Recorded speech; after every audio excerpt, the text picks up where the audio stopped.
All right, the second part of our lesson takes place on student book page 237. It's just the next page right after your pool times chart.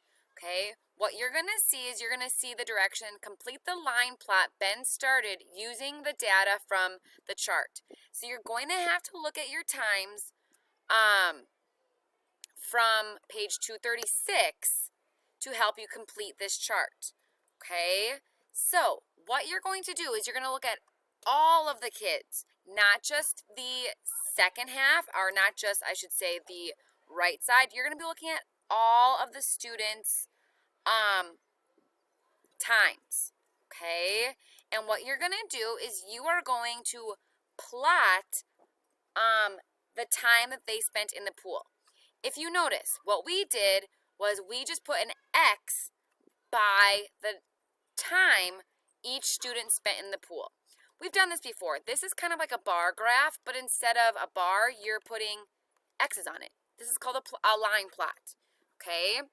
So you should notice that we do not have all of the students' information done.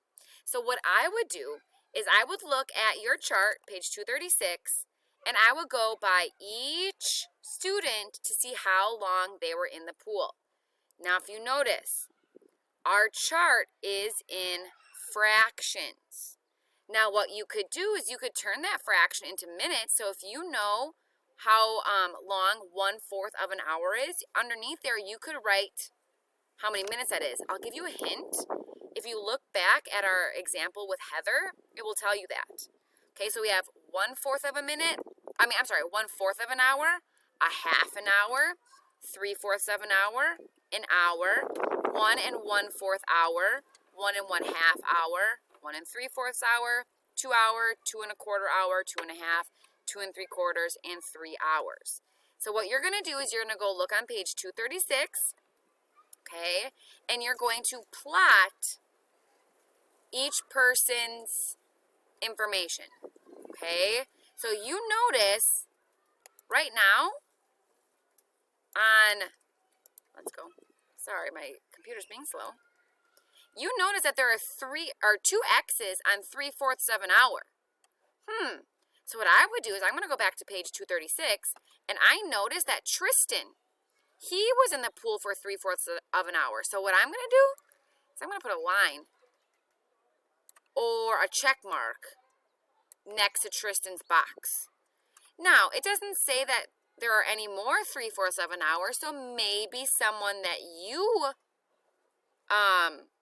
figured out was in there for 3/4 of an hour. Once you find out who that was, put an X by their name or a check by their name. But you are going to now plot everybody's time on your line plot. But there are 1, 2, 3, 4, 5 done for you. I would look at page 236 and find as many as you can that have these times and check them off because you do not have to plot them again. Okay? Last thing you should be aware of. I'm just going to erase Tristan's line. Okay?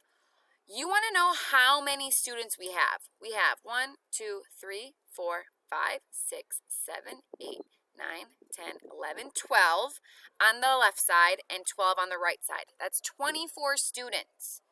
So that should help you when plotting, because at the end, when you're all done, you should have 24 X's on your plot line. Okay? You have 5 done for you.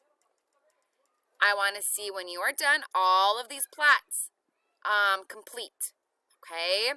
What you can do is you can just take a pen on your Google Slides and try to mark them. Or if you can't find a pen to mark them on the plot line, take a picture of yourself and insert your picture from your work on page 237. Okay? Good luck. Do your best.